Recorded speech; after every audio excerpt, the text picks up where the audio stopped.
Oi, oi, tudo bem com vocês? Começando mais um Kinemando e eu quero fazer um vídeo com vocês freestyle, sem edição, então vai ter barulhos aqui. Acho que pode ser que não tenha, mas pode ser que tenha.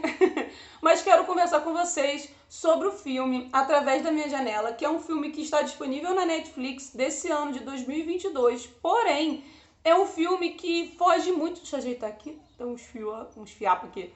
É um filme que foge muito do gênero que eu gosto de assistir. Eu gosto muito de suspense, ficção científica. Eu gosto de umas paradas mais obscuras. Eu gosto de conteúdos mais, vamos dizer assim, mais pesados de terror, sabe? Eu gosto de suspense, drama. E esse filme é um drama romântico adolescente que estava em alta na Netflix. Achei que seria interessante eu assistir para sair um pouco da minha zona de conforto. Só gravar conteúdos que eu provavelmente vou gostar. Esse foi um filme que eu fiquei assim, pode ser que eu ache interessante, é um romancezinho. E às vezes, filmes de romance são interessantes, são bons, às vezes são filmes mais leves. Esse filme é um filme que eu, primeiro, através da minha janela, conta a história de uma menina que tem um interesse muito forte pelo seu vizinho. Ela é adolescente, acredito que, pelo que a gente entende na história, eles ainda são adolescentes, estão na escola para terminar a escola e ela vai meio que contando pra gente, conforme o filme começa, que ela tem uma certa obsessão por ele, que é da família dos Hidalgos. Ele se chama Ares e ela é uma personagem assim que tem um interesse muito forte por ele, mas ela fica stalkeando ele, perseguindo ele e eu achei um pouco esquisito, porque o objetivo basicamente dela é fazer com que esse personagem que se chama Ares se apaixone por ela. Mas ele descobre meio que assim, eles se encontram por conta de uma senha do Wi-Fi.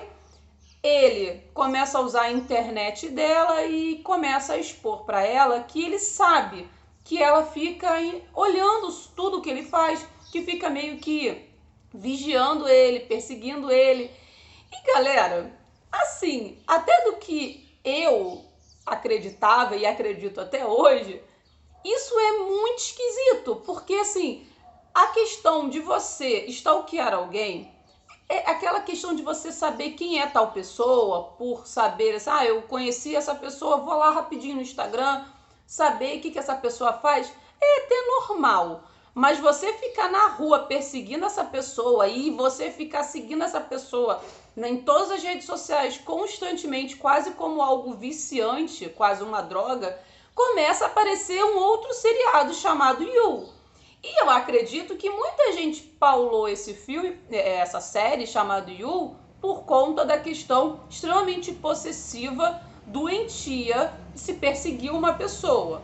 Era um homem perseguindo uma pessoa. E por que agora? Porque uma menina adolescente perseguindo um homem é bonitinho, é romântico. Eu não achei nada romântico.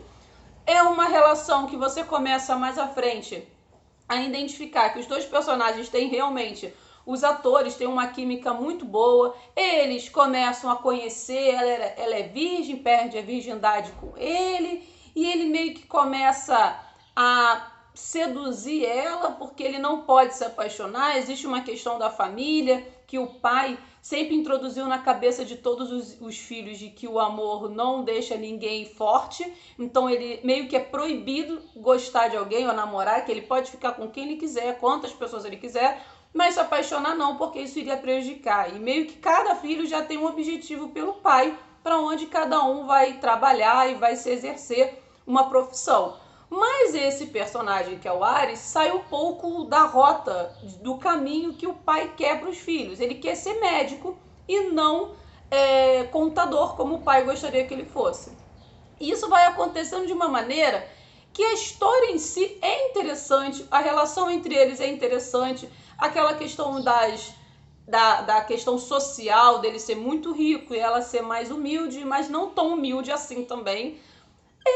É um romance adolescente, mas eu não gostei da romantização, eu não gosto dessa questão romântica de colocar a questão do cara, da menina stalkear ele, ok, porque ela é uma... Não, gente, qualquer pessoa ficar perseguindo o outro, meio que fingindo, tá em todo. Obviamente, a gente quando tá paquerando uma pessoa, certo? Você vai meio que sempre tá olhando para aquela pessoa, é normal. Mas a pessoa onde tá indo, a pessoa tá voltando de uma atividade física, não é o caminho dela, ela vai lá ficar perseguindo. Obviamente, os acasos acontecem, mas você com o objetivo de perseguir, no sentido de você estar indo pelo caminho que não é o seu, exatamente com o propósito de saber o que ele vai fazer, já começa a sair da normalidade.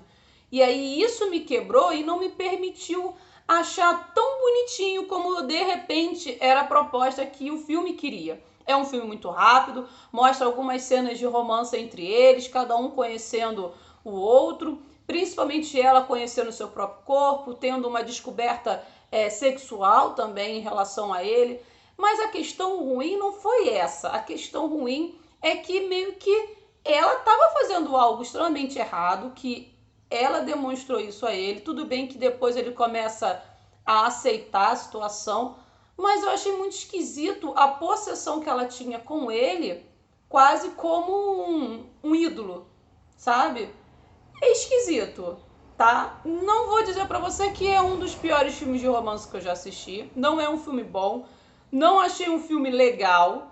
Mas é um filme, é uma história. Então a ideia era essa. Uma menina que stalkeia o cara e o cara descobre que ela tá stalkeando ele e acabou que eles se relacionam. Mas, se for pra ser assim, Yu então tá de boa. Tirando o fato que o Yu matava outras pessoas. O personagem principal matava outras pessoas. Beleza que não é legal. Mas... a gente não sabe até que ponto isso vai ser algo ruim e crítico, né? Uma pessoa que tem essa necessidade de possessividade com o outro por conta de ficar meio que deixar de fazer o que você gosta para perseguir os interesses de outro, não é uma coisa muito saudável, isso é um alerta. Então, assistir o filme por conta de uma história é ótimo, mas identifique que isso não é o normal. Então, é complicado porque quando isso é um filme de adulto, você quando tá com o público adulto, eu acredito que você consegue diferenciar isso de uma maneira melhor. Mas como isso é um filme para um público adolescente, um cuidado muito grande para um período que o adolescente ainda está descobrindo questão de ética, moral, desenvolvimento de personalidade, às vezes um filme pode moldar de uma maneira errada. Eu acredito muito que existem muitas influências do filme em um ser humano, tá? Mas não que um filme vai fazer com que você faça coisas, mas de uma maneira quase que subliminar, os filmes e as séries, dependendo de como ela é aplicada, dependendo do público, principalmente adolescente, pode te dar uma certa influenciazinha ali, quase com um amigozinho errado te colocando uma pulguinha errada atrás da orelha. Mas isso foi uma atenção como mãe, eu sou mãe, então eu me coloquei como uma pessoa assistindo, como mãe, e em contrapartida uma adolescente assistindo. Acredito que isso não seja tão saudável, tirando o fato da pessoa saber diferenciar que isso não é certo perseguir uma outra pessoa, sabe, de uma maneira possessiva, não é saudável, independente se for uma menina ou um menino. Ambas as partes, na minha opinião, não é positivo. Mas é um filme que não é de todo mal, existe uma química muito bonita entre os dois personagens, é uma relação amorosa que existe entre eles, que você consegue descobrir o Ares como um personagem bom. A Estela aqui, ó. Você consegue perceber um personagem com uma personalidade bonita de ambas as partes, tanto da menina quanto do menino, e um fim muito bonito no sentido de você permitir que ambos sejam livres para cada um seguir o caminho que quer, independente do amor tão forte que existe entre eles, que nem a distância vai destruir. Achei bonito, gostei. Na relação de descoberta de relações amorosas entre eles, conflitos básicos de adolescente. Mas eu não gostei em relação ao stalker ser colocado de uma maneira quase que romantizada. Isso eu não achei tão positivo assim, beleza? Tanto o menino é errado quanto a menina também. Isso é sempre bom a gente lembrar, tá bom? Galera, muito obrigada por vocês terem assistido até aqui. Então, se vocês têm curiosidade em conhecer esse filme, está disponível na Netflix de 2022, através da minha janela. Conheçam um filmezinho aí light, mais ou menos, então fiquem sempre com essa atenção em relação sobre a história. Então, um beijo a cada um de vocês, se inscreva aqui no canal e até a próxima, pessoal. Tchau, tchau.